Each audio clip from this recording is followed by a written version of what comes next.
Amis investisseurs, bonjour, c'est Aymeric du blog Mission Investisseur immeuble.com.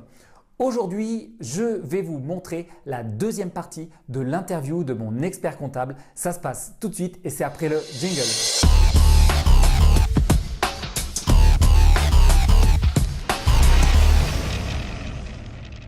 Alors maintenant, on va aborder des questions spécifiques par rapport à la location en meublé. Dans quel cas est-ce qu'il n'est pas possible de créer une SCI? Il n'est pas possible d'avoir une SCI à l'impôt sur le revenu si on fait de la location meublée. D'accord. Si jamais je fais de la location meublée dans une SCI à l'impôt sur le revenu, elle va automatiquement, de plein droit, être soumise à l'impôt sur les sociétés. Donc je vais me retrouver dans une SCI à l'impôt sur les sociétés. C'est la seule forme de SCI, la SCI à l'impôt sur le revenu, dans laquelle je vais avoir cet inconvénient. D'accord. Si je veux faire de la location courte durée, ce ne sera pas possible de faire de la SCI ou... Ça ne sera pas possible non plus parce que là encore, en SCI à l'IR, c'est comme la location courte durée, ça sera de la location meublée normalement. Je me retrouve à ce moment-là automatiquement dans le système d'une SCI soumise à l'IS, ce qui n'était pas mon choix de départ. D'accord. Si on achète un immeuble de rapport en nu, avec des locataires dedans, qui ont un bail nu, est-ce qu'on peut passer facilement en meublé ou pas? Quels sont les risques et les démarches à effectuer le cas échéant? Alors, à partir du moment où je le loue en nu mon bien, je vais être obligé d'attendre le départ du locataire pour pouvoir à ce moment-là proposer un bail meublé et puis meubler le bien à ce moment-là. D'accord. Par contre, je vais me retrouver là encore dans une SCI à l'impôt sur le revenu qui à ce moment-là sera meublée, donc qui va se transformer en SCI à l'impôt sur les sociétés. La seule façon pour pouvoir garder ma structure de SCI à l'impôt sur le revenu et de pouvoir faire une location meublée à l'intérieur, ça va être de louer mon bien par l'intermédiaire de ma SCI à ce qu'on appelle un loueur en meublé, lequel louera ensuite directement à un client, à un locataire. D'accord. Donc c'est un montage complexe, c'est pas quelque chose qu'on fait habituellement, c'est quelque chose qu'on va faire quand par défaut j'ai un bien que je ne peux pas sortir de ma société, de ma SCI à l'IR. Et je veux absolument faire du meublé. Je serais obligé de faire comme ça. Donc c'est vraiment dans des cas de force majeure qu'on se retrouve dans cette situation à 3 étages. D'accord. Très bien. Par rapport aux travaux maintenant, alors lesquels travaux sont déductibles pour une SCI à l'IS et quels travaux sont déductibles pour une SCI à l'IR? Alors, au niveau de la SCI à l'IS, je vais avoir en possibilité de déduction l'intégralité de mes travaux. C'est-à-dire que je fasse de l'amélioration de mon habitation, que je fasse de l'entretien, que je fasse de l'agrandissement, tous ces travaux vont être déductibles sous la forme de ce qu'on appelle les amortissements. C'est-à-dire que je vais rénover mon bien, je vais le mettre en immobilisation et je vais l'amortir sur plusieurs années. Et donc, au bout du compte, l'intégralité de mes travaux auront été déduits dans ma société sous la forme des amortissements. Donc ça, c'était les travaux déductibles pour la SCI à l'IS. Et maintenant, oui, pour la SCI à l'IR, comment ça se passe au niveau des travaux déductibles? Alors là, ça va être beaucoup plus compliqué. Au niveau des travaux dans une SCI à l'IR, l'administration nous limite fortement. On va avoir tout ce qui est travaux d'entretien, je dirais de réfection du bien en l'état, ça va être déductible. Je refais de la peinture, c'est déductible. Je change une moquette, c'est déductible. C'est de l'entretien courant de mon bien. Par contre, inversement, tout ce qui va être agrandissement, par exemple, ou reconstruction, on aura des limites de déduction à ce niveau-là. Si je refais une toiture, par exemple, sur un bâtiment, si je refais la même toiture, elle sera totalement déductible parce que je vais uniquement réparer le bien. Par contre, si j'agrandis ma toiture parce que j'ai décidé que je voulais que l'eau tombe un mètre plus loin pour qu'elle ne tombe pas sur les passants, l'agrandissement de cette toiture ne sera pas déductible. D'accord. Dès lors que je réalise un agrandissement, la déduction est enlevée par l'administration. Juste la partie agrandissement. Uniquement. Le reste de la Voilà. toiture sera déductible. Tout à fait. D'accord. Également, par exemple, dans une maison où je vais aménager les combles, ça va être de l'agrandissement, puisque j'augmente ma superficie habitable. C'est de l'agrandissement, ce n'est pas déductible. D'accord. Ouais, Si mes combles existent, par contre, et que je ne fais que les rénover, j'ai pas de souci. Donc il ne faut pas que ça vienne créer de la surface supplémentaire. D'accord. Mais si les combles sont existantes, mais il n'y a pas de logement à l'intérieur, et je crée un appartement ou un studio dans ces combles, est-ce que je vais pouvoir déduire ces travaux-là? Alors, si elles sont existantes, j'ai obligatoirement une entrée, je dirais, indépendante. Donc à partir de là, la superficie, elle existe. Je ne l'agrandis pas. Je ne fais que la rénover et la mettre en état pour être louée. Donc dans ce cas-là, oui, ça sera déductible. D'accord. Donc à partir du moment où il y a déjà une entrée... Où il y a déjà de l'existence, c'est bon. À partir du moment où je vais installer des cloisons dans une pièce pour séparer les différentes pièces de mon bien, là, on va considérer que c'est de la création de surface. D'accord. Ouais, donc à partir du moment où je rajoute des cloisons dans ce... Mais c'est seulement les cloisons qui ne seront pas déductibles. Le reste... Oui, le reste le sera. D'accord. Dans quelle mesure le déficit d'une SCI à l'IR peut être déductible de mes revenus globaux? Alors, quand je fais un déficit au niveau d'une SCI à l'IR, je vais pouvoir déduire de mes revenus globaux dans la limite de 10 700 € aujourd'hui. D'accord. Donc, si mon déficit arrive à 10 700, je peux déduire ça de mes revenus globaux. Par contre, il y a un élément qu'on ne prendra pas en compte, ce sont les intérêts d'emprunt. Il ne faut pas qu'ils constituent ce déficit de 10 700. Donc, si j'ai 10 700 €, que c'est uniquement des travaux, ils sont totalement déductibles de mes revenus. Si j'ai 10 700 et que dedans il y a 2 000 € d'intérêt d'emprunt, à ce moment-là, j'aurai que 8 700 € de déductibles de mes revenus globaux. D'accord. Au niveau des amortissements des travaux, toujours, est-ce qu'il il se fait sur combien d'années? Comment ça se passe au niveau de l'amortissement des travaux? Alors, dans une SCI à l'IR, pas d'amortissement. On parle uniquement de travaux déductibles de mes revenus, des revenus fonciers. D'accord. Dans la SCI à l'IS, là, on va effectivement amortir le bien, et donc là, en termes de durée d'amortissement, elle va osciller entre 15% et entre 15 années et 50 années d'amortissement.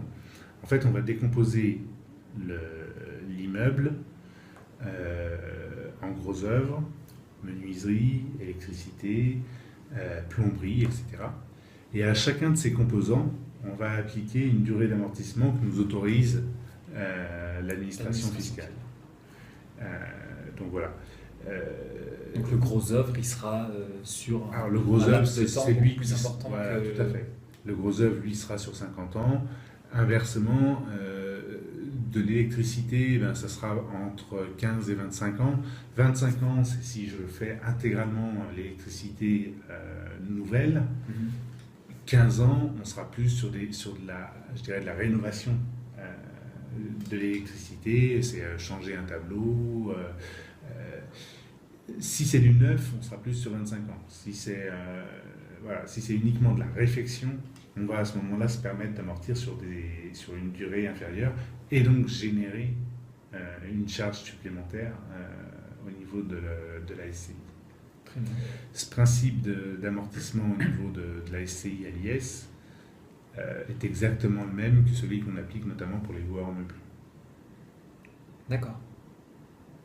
On a exactement la même obligation en termes fiscaux. En location meublée non professionnelle. Non professionnel ou professionnel, peu importe. Dans ces trois cas-là, on aura ce même système d'amortissement par composant. D'accord, très bien. Au niveau des charges déductibles, donc je parle ici par exemple de l'entretien d'un immeuble de rapport. La femme de ménage qui vient nettoyer les parties communes ou alors le comptable qu'on paye, est-ce que ça c'est déductible? Ça se passe comment? Alors, au niveau de la SCI à l'IR, on a toute une partie des charges qui vont être déductibles. On va avoir tout ce qui est entretien, ce sera déductible, effectivement. Les honoraires comptables seront déductibles à partir du moment où elles sont destinées à aider le particulier à établir sa déclaration de revenus fonciers. Si les honoraires servent à établir sa déclaration d'impôt sur le revenu, on ne pourra pas le déduire de ses revenus fonciers.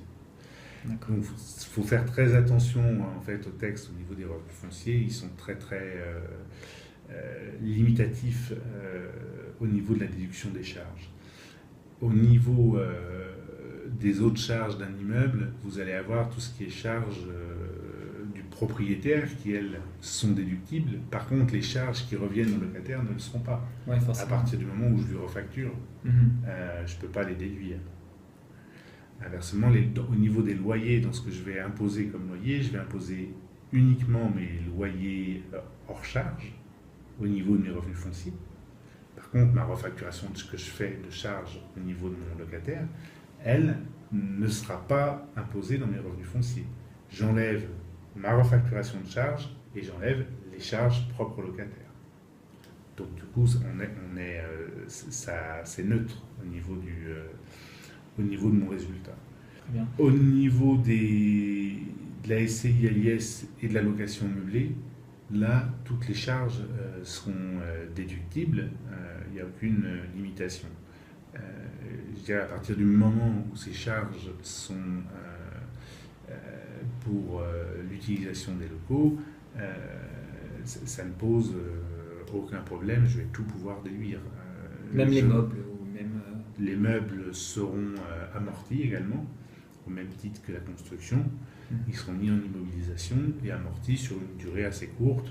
Parce qu'en général, quand vous êtes dans un meublé, la durée de vie des meubles va plutôt être de 5 à 8 ans. Donc on va amortir sur une durée très courte. En fonction du locataire qui est à l'intérieur. Voilà, tout à fait. Très bien.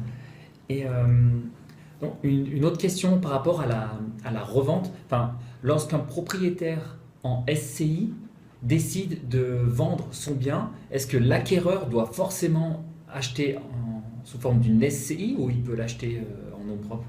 Comment ça se passe? Non, l'acquéreur va avoir plusieurs solutions.